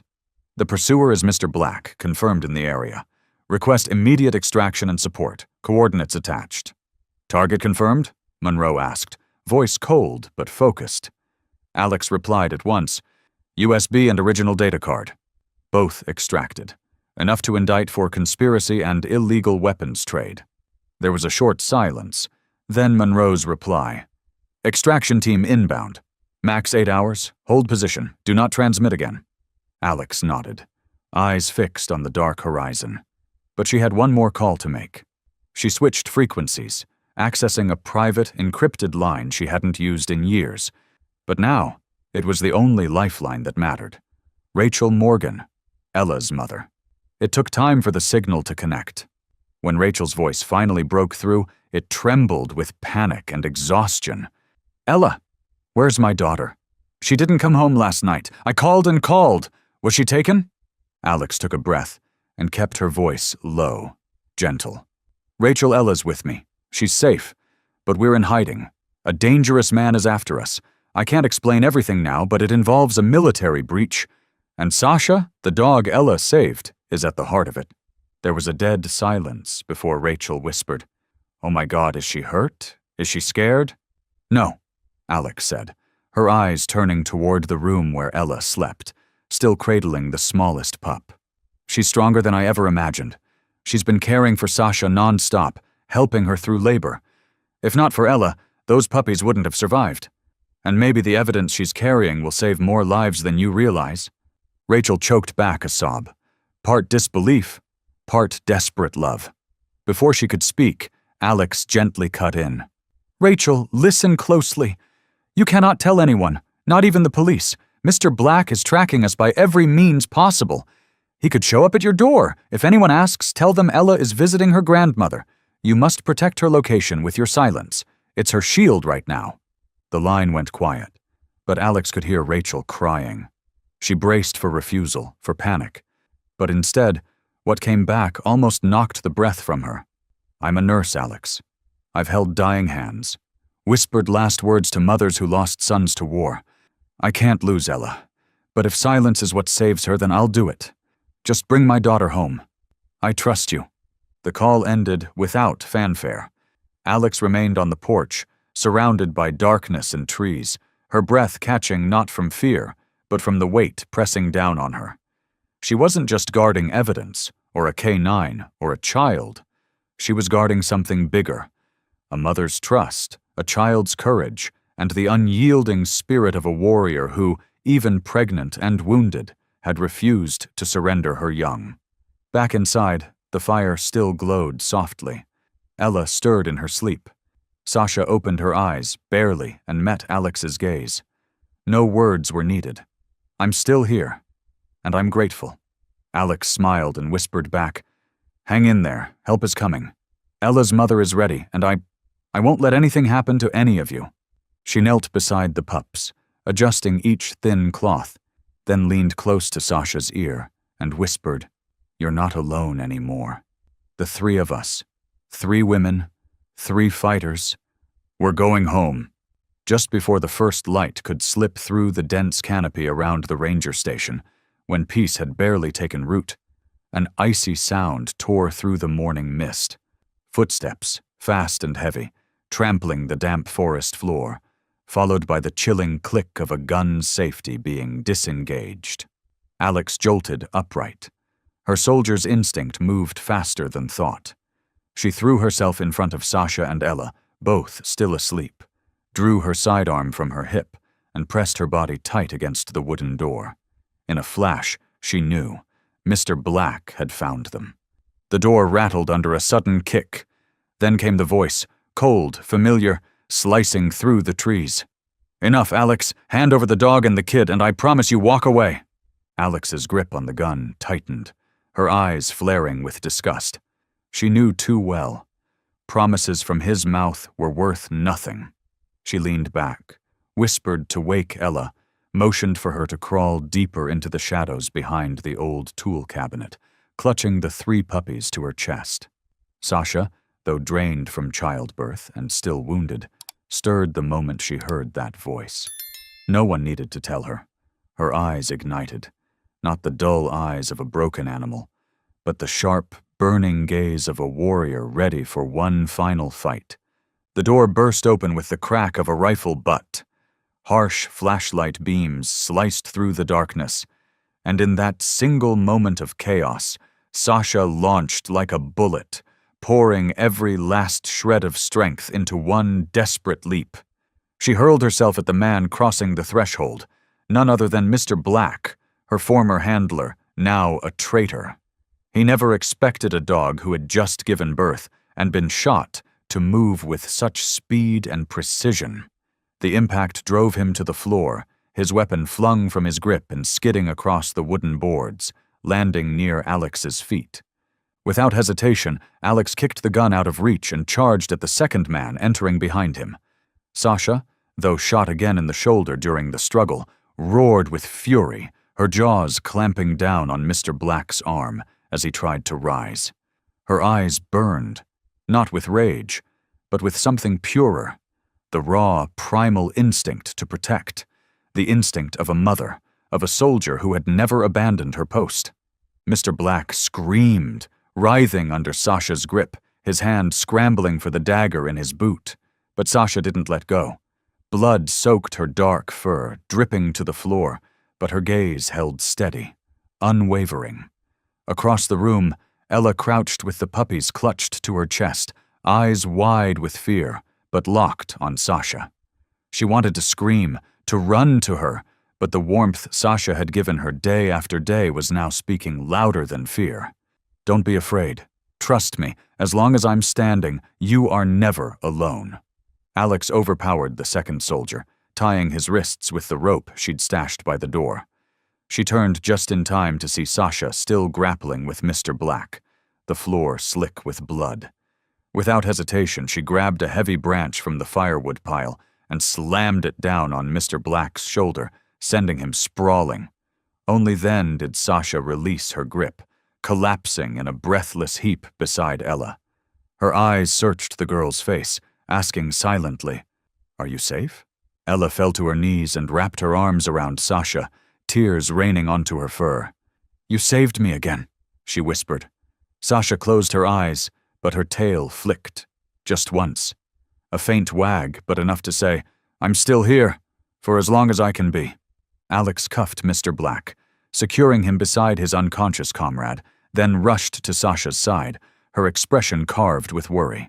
She checked the new wound. Thankfully, the bullet had hit soft tissue in the shoulder. Not fatal, but the blood loss was serious. "She saved us again," Alex murmured, voice cracking. Ella looked up at her, gripping her foster mother's hand tightly. "Sasha isn't just a dog, she's family." And in that tiny room, filled with ragged breath, the scent of blood, and the first rays of morning light creeping through the broken door, a silent counterattack had ended. Sasha, with trembling legs and an open wound, had fought like it was her last battle. Not for duty, not for training, but for love, for Ella, for the sacred bond between mother and child no one could take away. Outside, the forest remained still, but something had changed forever inside them. This was no longer a flight. This was the beginning of resistance. Dim light filtered through the thick layers of clouds, casting the forest in a somber shade of ash gray. The rain hadn't stopped. Not violent, not loud, but unrelenting, like a lingering fear that cut into the soul without end. Beneath an ancient tree, deep in the heart of the forest, where the twisted roots had formed a natural hollow just big enough for a child and a few fragile lives to hide, Ella sat curled up, cradling the 3 puppies who had fallen into an exhausted sleep. Her soaked jacket had long lost its warmth, and her hair clung to her face, streaked with rain, mud, and the dried remnants of tears. Everything after the gunshot at dawn had become a blur. Ella remembered Alex's scream and Sasha's final look, half pain, half resolve, as she pushed Ella toward the woods. Then came the chaos. Snarling, shouting, the clash of bodies, and the downpour drumming violently against the cabin's roof, like nature itself sounding an alarm. Ella had run without knowing where, feet scraping on roots and sharp stones, but she clutched the 3 tiny lives to her chest as if they were the only thing tethering her to reality. Now she barely dared to breathe. The forest was eerily still, filled only with the soft hiss of rain and the low hum of insects. She didn't know if Alex was alive. She didn't know if Sasha had survived. The only thing she held onto was a fragile thread of hope that somehow the brave dog would find her, just as she had the very first time. And then, through the wall of rain like a whisper from a miracle, a sound came. Soft, but enough to make Ella's heart pound. It wasn't human, not the sharp, quick steps of a pursuer. It was slower, heavier, dragging accompanied by wet, ragged breathing. Ella lifted her head, eyes scanning the misty trees, holding her breath. And when those deep brown eyes appeared through the curtain of rain-soaked branches, Ella broke into a silent cry. Sasha had found her. Her body was drenched, black fur caked with mud and blood, the wound in her shoulder darker now. But still she stood, proud, unwavering, a mother through and through. Her gaze moved from Ella to the puppies in her arms. With quiet strength, Sasha stepped into the hollow and slowly lowered herself to the ground, nudging her cold, wet nose into Ella's trembling hand. Ella let out a choking sob as her hands reached for Sasha's head, feeling the rain drip from her ears, smelling the mix of blood and damp earth. Sasha didn't growl, didn't whimper. She simply leaned in and licked Ella's hand once, gently, like a silent thank you from the deepest part of her soul. Under the cold rain, that single gesture became a thread stitching their 2 spirits together, a child marked by loss and a lone warrior who had become a mother on the edge of life and death. The puppies stirred. One whimpered and poked its head from the folds of Ella's jacket, sniffing the air. Instantly, Sasha lowered her head, tenderly licking the pup's back, cleaning off the mud. Then the second, then the third. Each one was gently pulled close, embraced with her thin, trembling body. Though drained, Sasha made space, letting them nuzzle against her belly, seeking their first real nourishment, because the instinct to mother, to protect, was something no injury or storm could ever strip away. Ella knelt beside her, shielding the pups with her small frame alongside Sasha. The wind sliced through the trees. The rain still streamed down her shoulders, but within that hollow, where 3 puppies found their mother and a girl found her soul's companion, warmth bloomed in the heart of the storm. No words, no light, no comfort was needed. In that moment, Ella understood. Sasha had chosen to return, chosen to survive, not for herself, but for her and for the newborns now pressed to her side. And then, softly, through the rain, Ella whispered, "You came back. I knew you'd never leave me." In Sasha's grateful eyes, in the soft breath of 3 tiny lives nestled at their mother's chest, Ella realized, blood doesn't make a family. It's the moments we choose to fight for one another, to love each other in the ruins, that make us belong. Beneath the never-ending forest rain, a warrior had returned to her young.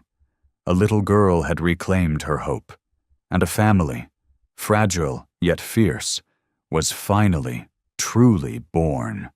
After the long night of rain and the breathless flight through the forest, silence had taken hold. Only the soft tapping of raindrops on the leaves remained, along with the shallow, rhythmic breaths of Sasha, echoing faintly beneath the cold, damp roots of the ancient tree. Ella se acurrucó cerca, brazos envueltos alrededor de los 3 perros dormidos, su pequeño cuerpo temblando, no solo por el frío, sino por un miedo que aún no había desaparecido. Everything inside her felt like it had fractured. She didn't know if Alex had survived. if the men were still hunting them, or if her mother was consumed with worry at home. But what twisted her heart the most was the sight of Sasha, her loyal friend, lying still, breathing heavily, her body caked in dried blood and open wounds left untreated. And then, in that seemingly hopeless stillness, a sound stirred the air, a soft crack of dried leaves underfoot, too careful, too different from the stomping boots Ella had feared all night. She stiffened, clutching the puppies tighter, retreating deeper into the tree hollow, until she heard a voice, familiar, gentle, like a warm breeze cutting through the winter chill. "Ella, it's me, it's Alex." Both Ella and Sasha lifted their heads. Sasha didn't have the strength to bark, but her ears twitched, and her tail gave the faintest tremble. Ella broke into sobs when she saw Alex emerge through the rain and mist, her military gear soaked, shoulder scratched and bruised, but her eyes still burning with determination and love. She knelt beside Sasha, her hand trembling as she reached to check the dog's pulse, like touching a family member on the edge of fading. "I'm sorry. I was gone too long," Alex choked out, pulling Ella into a tight embrace and whispering into her ear, "You did so well, better than anyone could have asked." There was no time to waste. Alex reached into her backpack, pulled out the first aid kit, switched on a soft flashlight, and began treating Sasha's wounds. The gashes, bites, and bullet graze on her shoulder hadn't stopped bleeding. Alex cleaned them with saline, wiped away dried blood, and wrapped them in antibacterial bandages, each motion practiced and precise, like a battlefield medic. But her eyes were wet with emotion. "She didn't give up," Alex whispered, watching Sasha try to lift herself despite the pain. "No matter how much it hurt, she still came for you." Ella sat beside her, gently stroking Sasha's head, her gaze fixed. "She found me when I thought no one would come anymore." Her voice cracked as she turned to Alex. "She licked my hand like she was saying thank you, and I couldn't do anything more for her." Alex gently squeezed her hand. "Ella, you did what most adults couldn't. You kept all 3 pups alive, and you gave Sasha the one thing she needed more than anything: faith." Once Sasha's wounds were bandaged, Alex unfolded a compact map and pointed to a red mark near the forest's edge, an abandoned wartime relay station, once used by the military for emergency contact. "We have to reach this point before nightfall. My team is en route, but the signal's weak. They need visual confirmation." Ella nodded, but her eyes filled with concern as she looked at Sasha. "Can she make it?" Alex paused, then nodded slowly. "Sasha won't leave her pups behind. If she has a breath left in her, she'll walk." And Sasha, as if understanding every word, lifted her head and pushed herself upright on 3 legs. She nosed toward her puppies, then looked toward the map. Her body trembled from exhaustion, but her eyes were steady. The eyes of a fighter, a mother, and a soul that refused to give in. Alex handed Ella some water and dried rations, then gently wrapped the puppies in insulated cloths. One was strapped to Ella's chest, the second to Alex's, and the third, closest to Sasha's heart, was tucked against her chest where they could feel her heartbeat and warmth. Before they set out, Alex leaned in, resting her forehead against Sasha's, and whispered, "This is the final stretch, my girl. Just a little more." And so the 3 lives, Ella, Alex, and Sasha, set off once again, stepping through the wet forest. No longer running, no longer frantic. Each step was heavy with hope, pain, and the unspoken vow. The pups would live, and the truth would be brought into the light. And Sasha, though every step cost her dearly, followed, because she knew this was more than just her last battle. It was destiny, and it was tying their hearts together, forever. The journey that had felt endless, hour after hour weaving through damp forest trails, finally brought them to the forest's edge, where a low hill opened into a barren clearing, once home to a now decaying wartime relay station. Rusted antenna towers leaned like tired soldiers, mold-streaked walls crumbled under time's weight, and the cracked concrete yard lay buried beneath a blanket of dead leaves, casting a silence so complete it was unsettling. Alex motioned for Ella to stop behind a large tree, cautiously surveying the terrain ahead before daring to move forward. Sasha halted too. Her body trembled slightly, but her ears stayed alert, her stance tight with instinct, as if something in the air had warned her.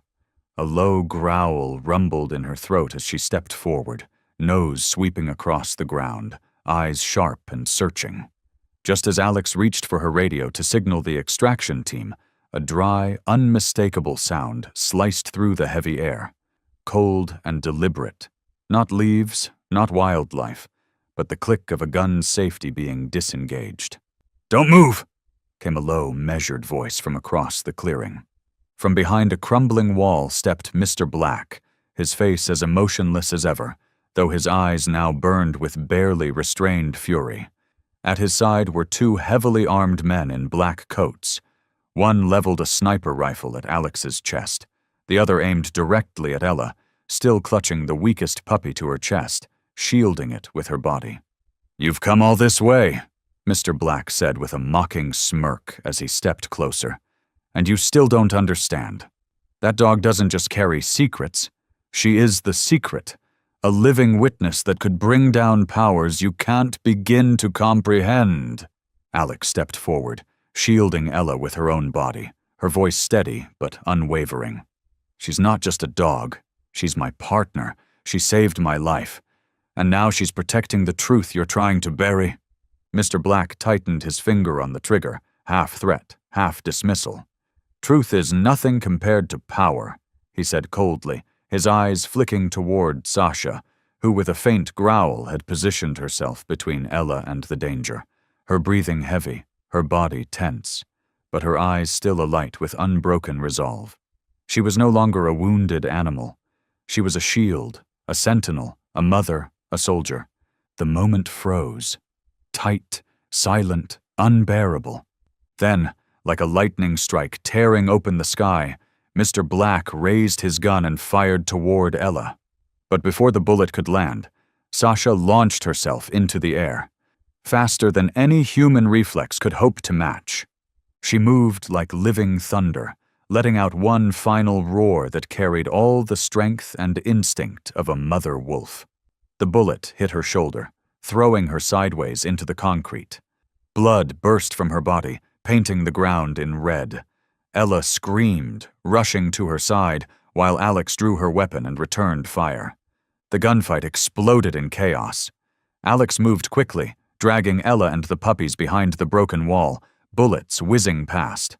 Sasha, though already fallen, dragged herself forward, placing her broken body between the child and the gunfire. Her breaths were ragged, but her eyes never left Ella. One of Mr. Black's men went down, hit by Alex's shot. The other panicked and fled into the forest. Mr. Black, bleeding from the shoulder, still crawled toward Ella's pack, knowing the USB was inside. But then, in a moment that defied logic and pain, Sasha rose again. Shaking, bloodied, and barely able to stand, she let out one last growl and launched herself once more. Her jaws locked around Mr. Black's arm, pulling him down with the last of her strength. Those same jaws that had once torn through battlefield wire now ending a traitor's escape. He crashed to the cold ground, his weapon slipping from his grasp. And at last, the rain stopped. The forest, as if holding its breath, fell completely silent. Alex ran to them, breath ragged, zip-tying Mr. Black's hands behind his back with military restraints. But her eyes were fixed only on Sasha, the one who had saved them all, paying the highest price. Ella fell beside Sasha, cradling her head in her lap, tears soaking into blood-matted fur. "Please don't close your eyes. You did it. We're safe now."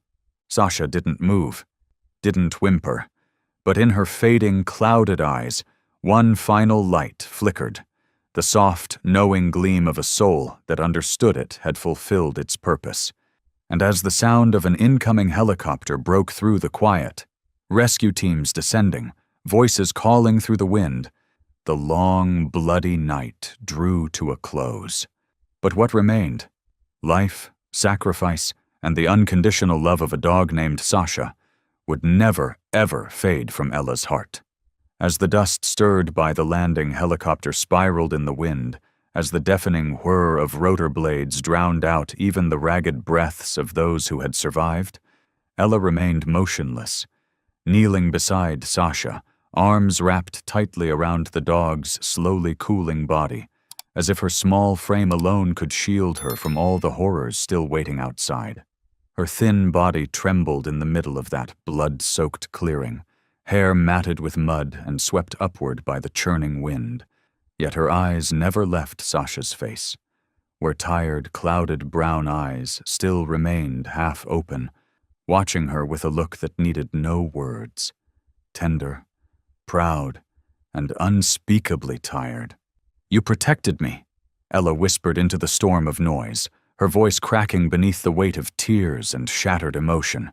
"So now it's my turn. I won't leave you, not even for a second." And as if terrified someone might take her away, Ella lay down, curling herself over Sasha, her tiny arms clutching her neck, her fragile heartbeat offering up what warmth remained in her. A final act of unconditional love from a child to her companion. From above, the rescue team descended fast. Ropes dropped, medics jumped with stretchers and life-saving gear in hand. Alex, still clutching the bundled puppies to her chest, shouted for help as she rushed forward to pull Ella away from the blood-soaked earth. But Ella resisted, shaking her head furiously, her voice rising in panic. "Don't take her without me! I promised her! I told her I wouldn't leave!" A young army nurse approached, her expression both firm and kind. She knelt beside Ella, resting a steady hand on the girl's trembling shoulder. "You've done so much already. Now let us carry her the rest of the way. But you'll come too. She won't be anywhere without you." Only then did Ella let herself be lifted gently, eyes still locked on Sasha, now being placed carefully on the stretcher, connected to oxygen, her wounds wrapped in white bandages that could barely contain the dark red bleeding through from the bullet wounds in her shoulder and side. Alex passed the puppies to the medics, explaining each one's condition in careful detail and making it clear. They were not to be separated from Sasha under any circumstances. One soldier glanced at Ella and asked, "Who is this kid anyway?" Alex looked toward her, still gripping Sasha's paw like a lifeline, and replied without hesitation, "She's a hero, small, but she never gave up."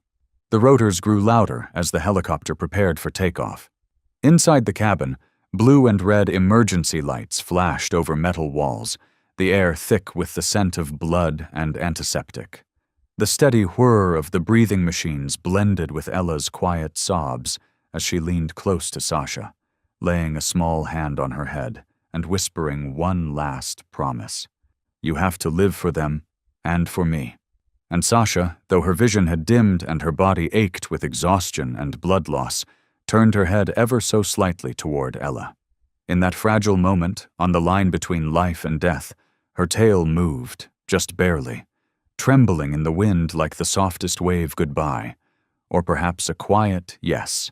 And as the helicopter lifted them into the pale light of morning, breaking through the gray cloud cover, it carried them away from the place where a battle between darkness and light had been fought, and won, not with weapons, but with love, with courage, and with the unshakable bond between a little girl and a dog who chose, again and again, to fight. As the helicopter touched down on the medical landing pad at the temporary base on the city's edge, the morning sun broke gently through the rain-soaked trees, casting a soft golden light over everything that had just emerged from the thin line between life and death. Amidst the hurried footsteps of doctors, nurses, and soldiers rushing to deliver emergency care, a small figure in a pale blue medic uniform sprinted toward the newly opened cabin door. It was Rachel, Ella's mother, who had spent the last 2 days in gut-wrenching anguish, clinging to fading hope, only to learn that her daughter had been swept into an unthinkable manhunt through a remote forest alongside a wounded military dog. She didn't wait for directions. The moment she saw the soaked hair and mud-stained jacket of her daughter, Rachel ran, heart pounding.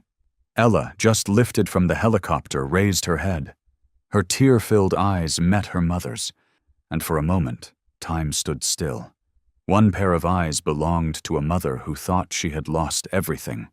The other, to a child who had survived the fiercest storm of her young life. Rachel fell to her knees and wrapped Ella in her arms, holding her so tightly it was as if she feared letting go would make her disappear. She said nothing, just buried her face into her daughter's hair and wept. Tears of guilt, of relief, of overwhelming gratitude. She cried for everything her child had endured, while she hadn't been there to know, to protect, to hold. Ella trembled in her mother's embrace, her voice cracking as she whispered, almost like a confession. "I'm sorry I didn't tell you, but Sasha needed me.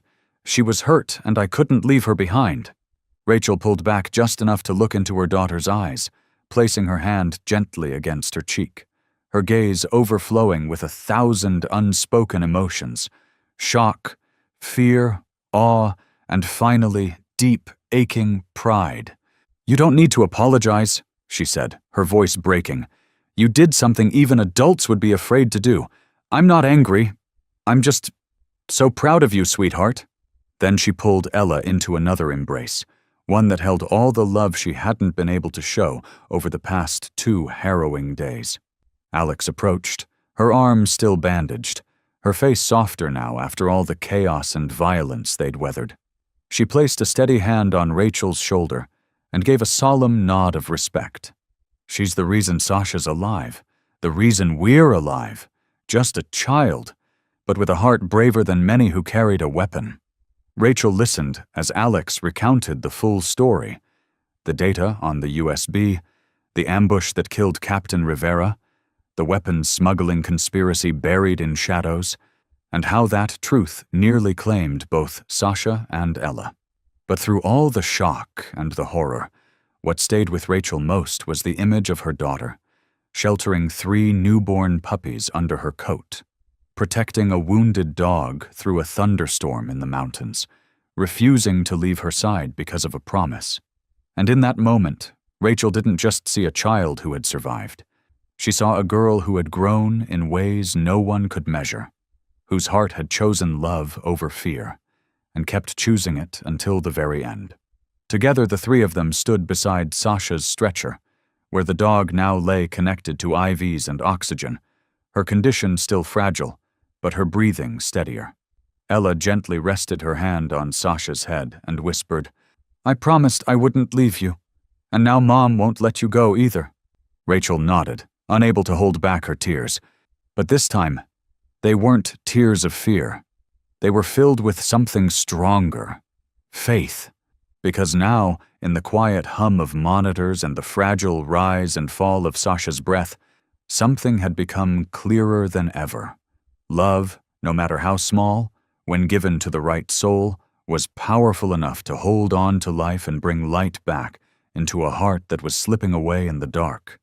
Since that fateful morning at the military field hospital, 3 months had passed. 3 long, quiet months that felt like a space held open for healing.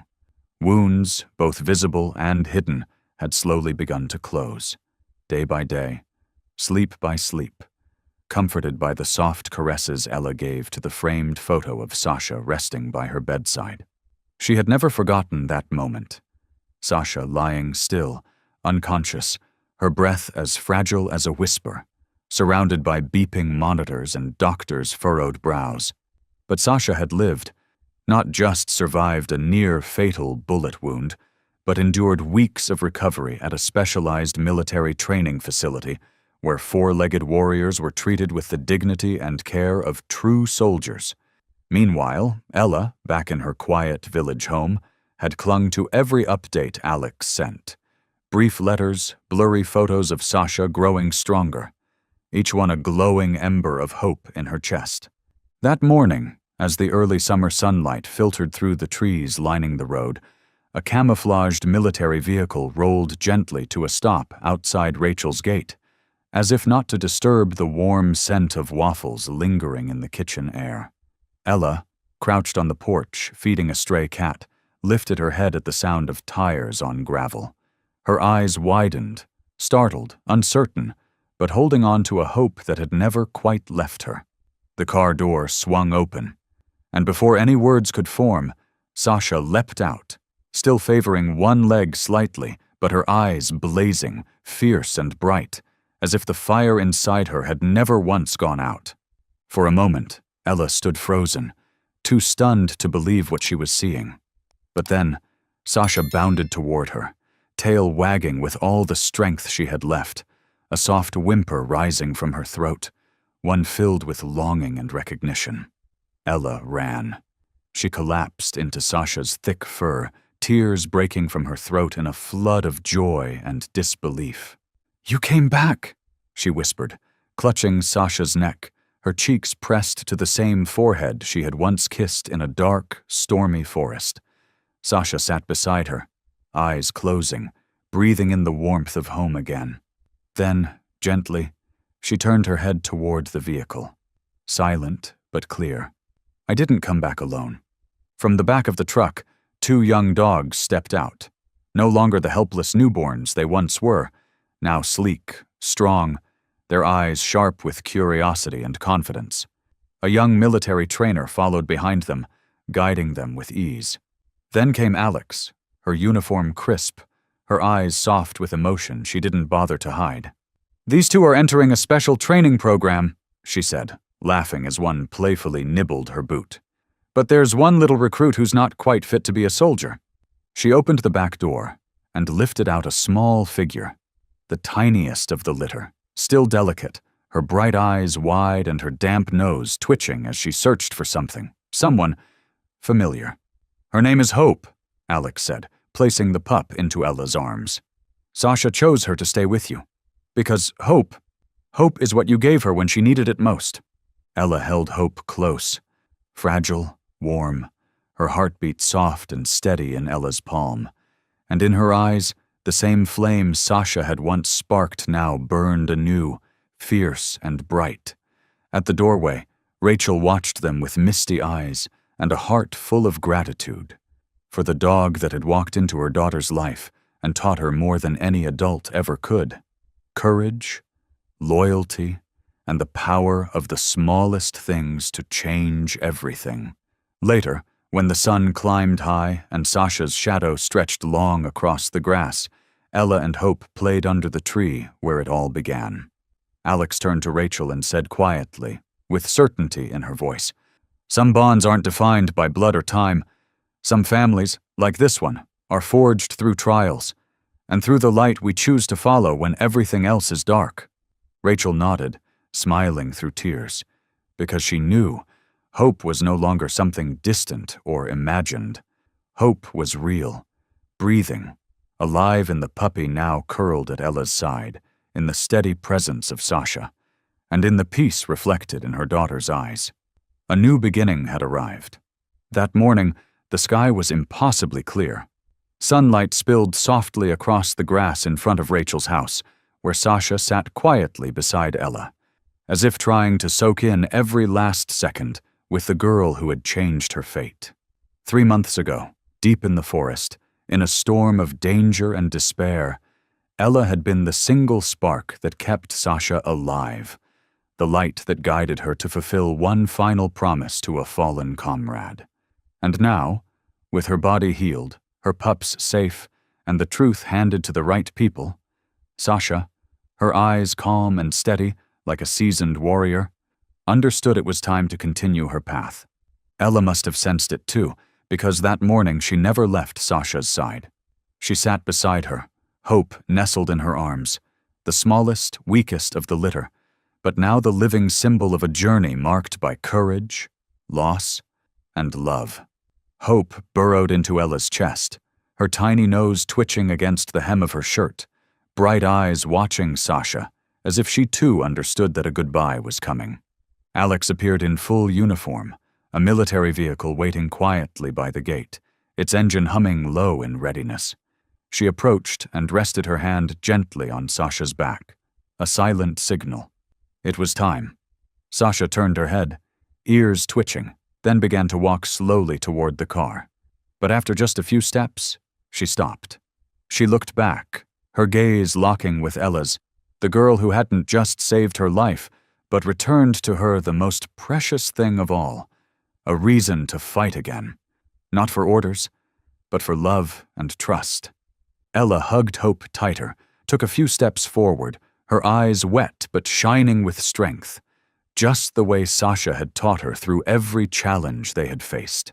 "I'll take care of Hope," she whispered, her voice soft as wind rustling through leaves. "Just like you took care of me. I promise I'll be brave, I won't be afraid, and I'll protect what's right. Just like you always did." Sasha stepped forward, bowed her head, and gently pressed her forehead to Ella's hand. A gesture as solemn as it was sacred. Then she turned and walked away, not slowly, not hesitantly, because she knew, if she stayed a second longer, her heart might not be strong enough to leave. The military vehicle rolled down the dusty red road, sunlight streaming through the trees, casting long shadows that followed them for a while before fading. Ella stood there, Hope still cradled in her arms, watching until Sasha's silhouette disappeared beyond the horizon. Rachel came and placed a quiet hand on her daughter's shoulder, saying nothing, because they both knew this farewell wasn't an ending. It was another beginning. In Ella's heart, Sasha would forever be a nameless hero, not one who needed medals or recognition, but one whose greatest reward was the love, loyalty, and memories she had left behind in a child's heart. And in the gaze of little Hope, turned upward toward the sky, there shone a reflection of two hearts across generations, one of a heroic mother, and the other of a little girl ready to carry the story forward with the purest kind of courage. Because sometimes, the greatest heroes don't wear capes. Sometimes, they come on 4 legs, with one heart, and a love that asks for nothing in return. The story of Ella and Sasha isn't just about saving a wounded dog. It's a quiet epic of bravery, unconditional friendship, and the incredible bond between humans and animals. A 5-year-old girl, small in size but mighty in spirit, altered the fate of a canine soldier who had nearly lost all light in her life. And Sasha, the silent warrior, didn't just protect Ella with all the instinct of a soldier. She left behind 3 new lives, with Hope as a living symbol of trust and new beginnings. And now it's your turn. If you were in Ella's shoes, would you have the courage to protect a 4-legged soul with everything you had? Share your thoughts in the comments below. If this story touched your heart, don't forget to like the video. Share it to spread the message of compassion, and subscribe so you don't miss the next unforgettable journey.